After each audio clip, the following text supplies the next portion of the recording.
औज़ुबिल्लाहिमिनश्शैतानिर्रजीम बिस्मिल्लाहिर्रहमानिर्रहीम। अज़ीज़ तलबा अस्सलाम वालेकुम। उम्मीद है आप सब लोग खैरियत से होंगे और अल्लाह पाक आपको ज़िंदगी के हर मैदान में कामयाब करे और आपको आपकी मेहनत का सिला मिले, आमीन।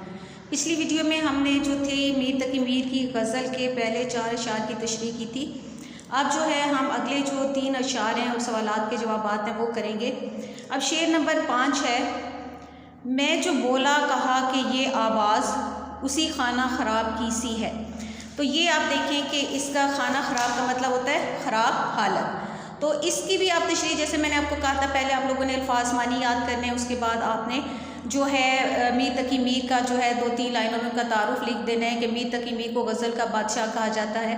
उन्होंने मुख्तलिफ़ असनाफ में शायरी की, लेकिन उनकी पहचान जो है वो गज़ल है। तो इस शेर में शायर कहता है कि ये शेर है, मैं जो बोला कहा कि ये आवाज़ उसी खाना ख़राब की सी है। तो शायर कहते हैं कि जब अपने महबूब के दरवाज़े पर पहुंचा और सदा लगाई तो मेरी आवाज़ सुनकर मेरे महबूब ने कहा ये आवाज़ तो मेरे आशिक़ ज़ार की सी है। आशिक़ ज़ार यानी जो मुझसे इश्क करता है।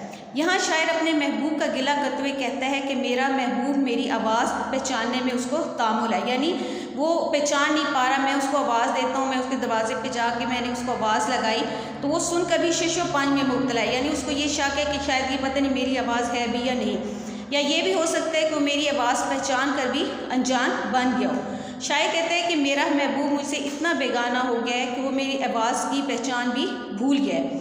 उसे मेरी आवाज़ तो लगती है, लेकिन उसे ये यकीन नहीं है कि ये मेरी ही आवाज़ है। उसे पहचानने में उसके पहचाने अभाम पाए जाते हैं, यानी उसको शक है, उसको यकीन नहीं है। वो मेरी आवाज़ सुनकर शको यकीन के दोराही पर खड़ा है कि वो मेरी आवाज़ सुनकर मेरी आवाज़ जैसा तो समझता है, लेकिन यकीन के साथ नहीं कह सकता कि वो मेरी ही आवाज़ है। महबूब की ये बात जो है शायर के लिए परेशानी का बाइस है। अब देखें इससे जो है हवाला शेर देखें, भरी बज़ में अपने आशिक को ताड़ा, ख़ता बंदे की इसमें सरकार क्या है। तो ये जो है ये आपका शेर नंबर 5 की तशरीह थी। अब हम शेर नंबर 6 देखते हैं। शेर नंबर 6 है, आतिशे गम में दिल भुना शायद देर से बू कबाब की सी है। अब आतिशे गम गम की आग, भुना हुआ यानी जल गया।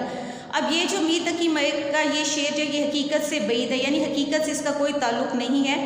वो अपने इस शेर में अपने गम की शिद्दत को बयान कर रहे हैं। उनका कहना है कि मेरा गम बहुत ज़्यादा बढ़ा हुआ है, गम की तपिश मुझे जलाए दे रही है, मेरा दिल गम से भरा हुआ है और मुझे यूँ महसूस होता है जैसे गम की इस आग में मेरा दिल जो है वो भुन गया हो, क्योंकि मुझे ऐसे लग रहा है जैसे कोई कबाब जो है वो आग पर रखा हुआ हो, उसे उतारना भूल जाएं तो वो जल कर कोयला बन जाता है और उसकी बू जो है इर्द गिर्द फैल जाती है।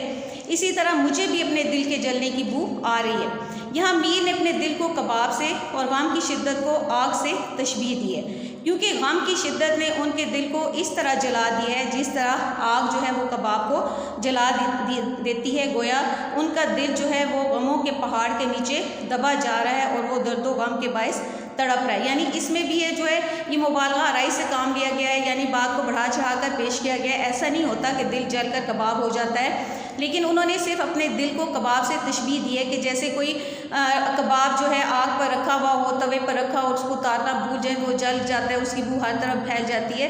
तो वो कह रहे हैं कि मेरा दिल भी जो है उस कबाब की तरह जल चुका है और उसकी बू हर तरफ फैल गई है।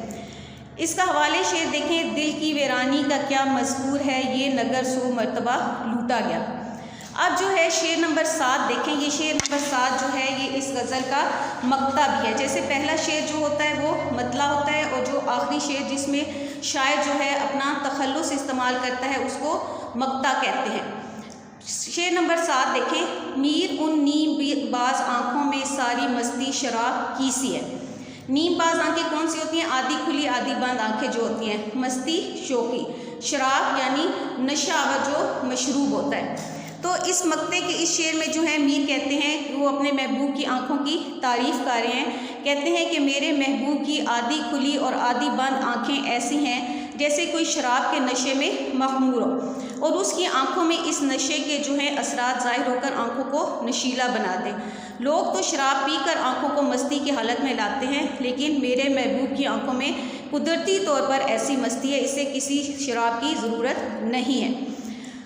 शेर देखें, उनकी आंखें ये कहती फिरती हैं, लोग नाहक शराब पीते हैं। यानी शायर अपने महबूब की आंखों की तारीफ़ में मगन है। उसके नज़दीक इसके महबूब की नीमबाज आंखें इस कदर खूबसूरत और नशीली हैं कि उस पर शराब पी रखने का गुमा होता है। असल में जो है उसने शराब पी हुई नहीं है, बल्कि उसकी आंखें कुदरती तौर पर ऐसी हैं जैसे लोग शराब पीकर अपनी आंखों को मस्ती की हालत में लाते हैं।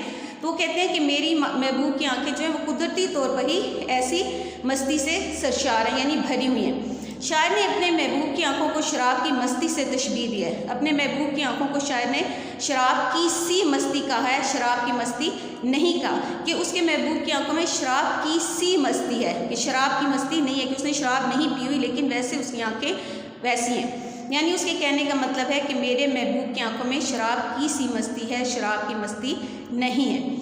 तो ये जो थी, ये हमारी जो थी 7 अशार की तशरीह थी। उम्मीद है आप लोग को समझ आ गई होगी। अब हम इसके मशकी सवालात देखते हैं। इस गज़ल में रदीफ़ कौन से अल्फाज हैं? हमने पहले भी किया था कि रदीफ़ क्या होता है, कि वो अल्फाज जो बार बार शेर में आते हैं उनको रदीफ़ कहते हैं। अब जैसे ये की सी है, अब इसमें देखें कि यहाँ हबाब की सी है, शराब की सी है, लब गुलाब की सी है, ख्वाब की सी है। तो ये जो की सी है, जो अल्फाज बार बार दोहराए जाते हैं, इनको रदीफ़ कहते हैं।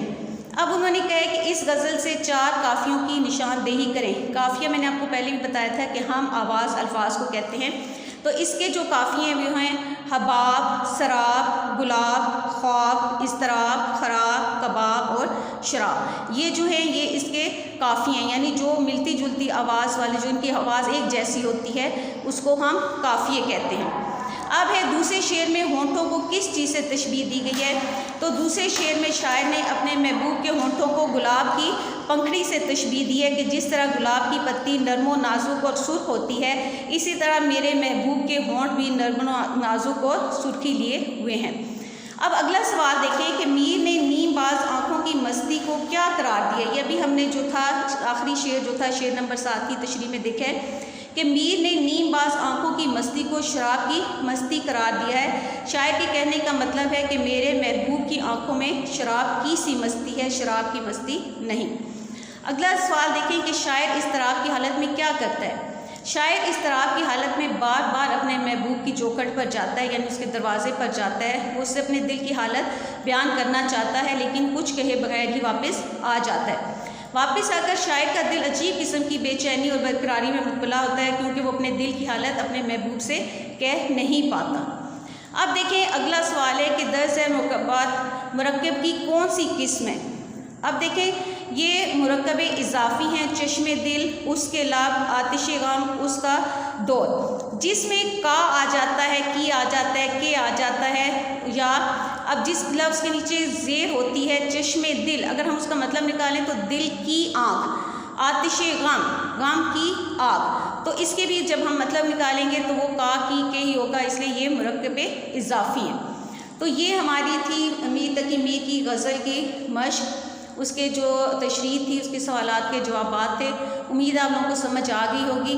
आप लोगों ने जो है आसानी से इसको पढ़ लेना है, याद कर लेना है, कोई मुश्किल नहीं है। तो आपको मेरी वीडियो अच्छी लगे तो इसको सब्सक्राइब करें, लाइक करें और शेयर करें।